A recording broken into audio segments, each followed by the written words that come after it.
What is up, everybody?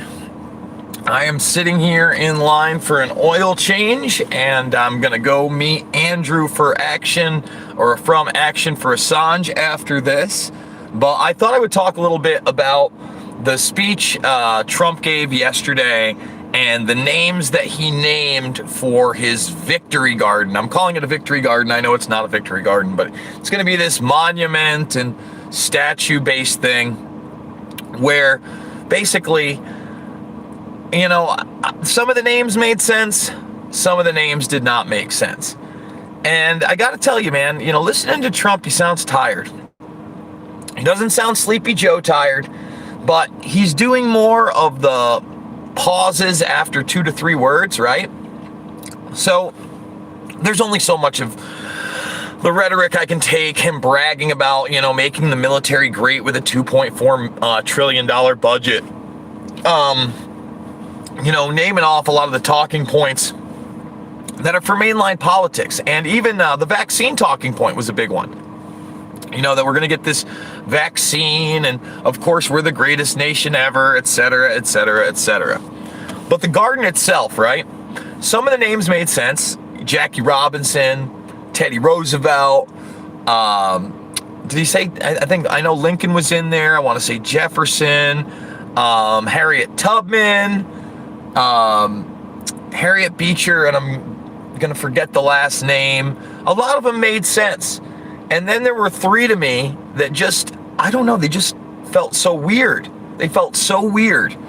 For instance, with all the controversy surrounding Christopher Columbus, why would you keep doubling and tripling down on Columbus, even saying our way of life began in 1492 when Columbus discovered America?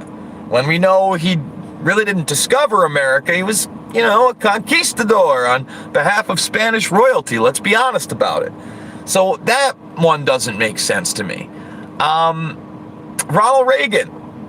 I feel like Ronald Reagan, obviously Trump took Make America Great Again from Ronald Reagan, took a lot of the campaign talking points that even Reagan used in the 80s. But I got to tell you, I don't think Reagan's a great president, okay? I don't. I think that he was a puppet of George H.W. Bush, and that's when the real deep state crew revamped our entire government, right? That's when the National Programs Office, under people like Dick Cheney and Donald Rumsfeld, expanded the continuity of government powers and really began the process of eviscerating the Constitution and Bill of Rights and propping up a predator class, okay? And propping up authoritarianism, propping up a national security state that was unaccountable. So Ronald Reagan, no, you don't make sense to me. Then he threw out Judge Antonin Scalia.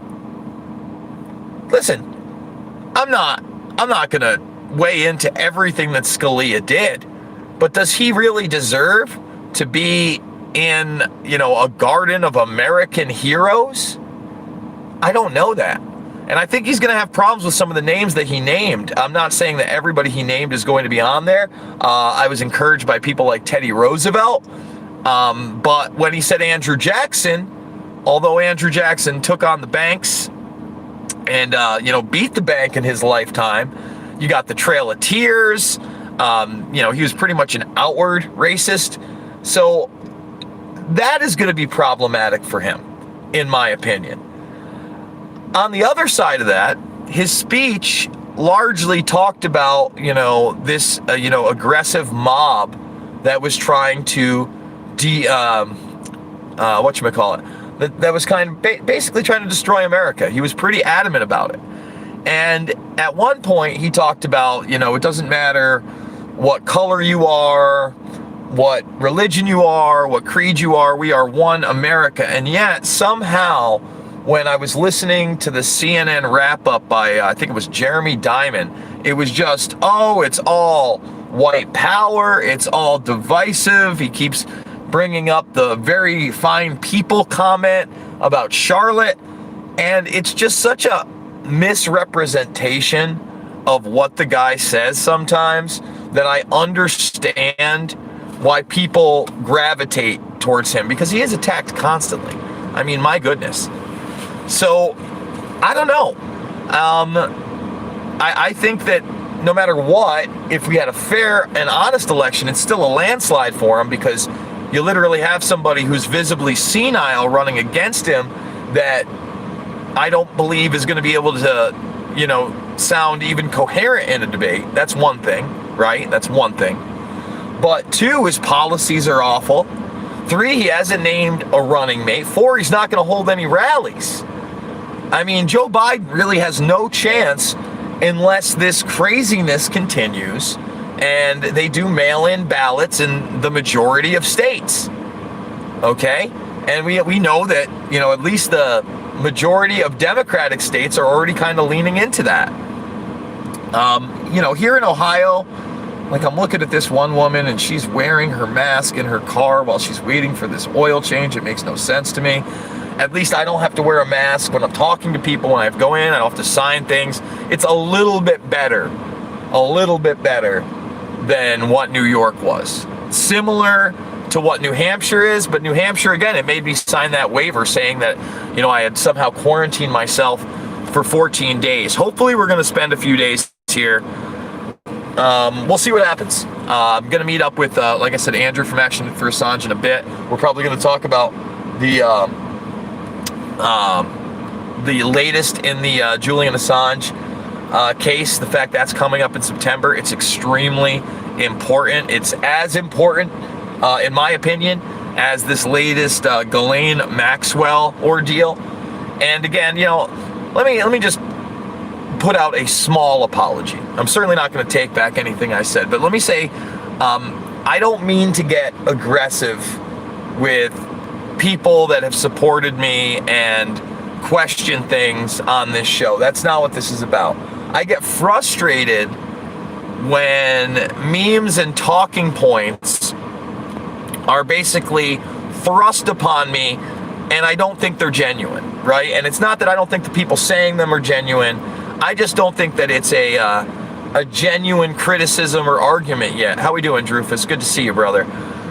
Thumbs this video up, everybody, by the way. So what am I talking about? Well, the big meme out there that everybody kept sending me, and I'm calling it a meme, is where's Ghislaine's mugshot? Well, listen, I'm not saying that the media shouldn't be publishing it, but I'm certainly not saying it doesn't exist. I think it does exist.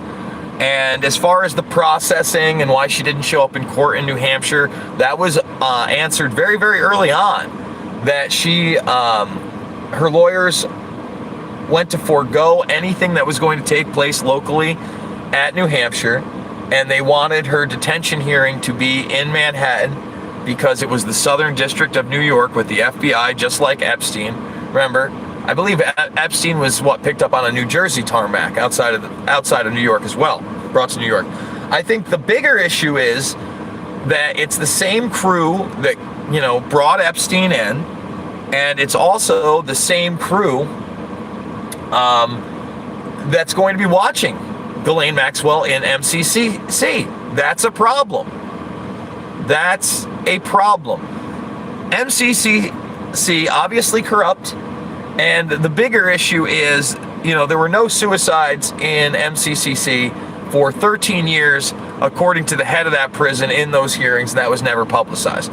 Epstein was the first one in 13 years to successfully do it. And he had to do it twice. Yeah, it's a problem. Again, I'm seeing headlines that, Ghislaine Maxwell's ready to cooperate. I think a lot of that's wishful thinking. I don't know that that's the truth. I think that, it's not like we have a statement from her lawyer. We don't have a statement from her, obviously. We don't have a statement from the prosecutors or the FBI that they are going to be arresting other people. We do know that this is part of the corruption unit. We also know that, at least for now, the arrest is for a very narrow window of time of only 94 to 97. You have to think that Maria Farmer would be part of that evidence, since she went to the FBI in 96 and would have information from 96 and prior. You would also think that Maria Farmer's sister, Annie Farmer, would be in there as well. And again, I'm trying to remain, I don't want to be too optimistic. I don't want to be too pessimistic, right? The other thing is that if you look at the evidence, it seems like they obviously had a beat on her, as the media had a beat on her last year, right? 100%. The first thing they published was her outside of Boston with that tech beau, the current boyfriend or whatever. And it turns out that it was through one of his LLCs and a cash payment that house was bought in New Hampshire in the middle of nowhere. So again, I apologize if I was aggressive with people yesterday and I upset them by, pointing out, I think that the, where's her mugshot thing is ridiculous. But I'm definitely going to be following this all the way through. Bill Barr is somebody who needs to be watched, is somebody who had to recuse himself because he worked for Kirkland & Ellis and is one of the Epstein lawyers back in the day. You think Dirty Dershowitz is the only lawyer that Epstein had? No, that guy had a dream team. Ken Starr. There's another name. And out of all the names that we do know, people like Bill Richardson have never been called out. George Mitchell has never been called out. Glenn Dubin has never been called out. They've never searched Zorro Ranch. What are they waiting for? I mean, it's over a year plus now since that arrest. So, again, I'm as skeptical as anybody. I just want to say that. I'm certainly not giving anybody a pass on that stuff. So, guys, we're going to continue to broadcast as much as we can on the road. Hopefully, we're going to make it. Who knows? It's a little car. We're just doing the oil change now, but we're really hoping that we're going to be able to get across the country in this thing and then back. But we'll see. We made it to outside of Cleveland, Ohio. So a few days in Ohio, then a few days in Missouri, and then we'll see about Wisconsin. But hopefully, everything's going to be a-okay with the automobile. I love you guys, and I'll see you on the flip side.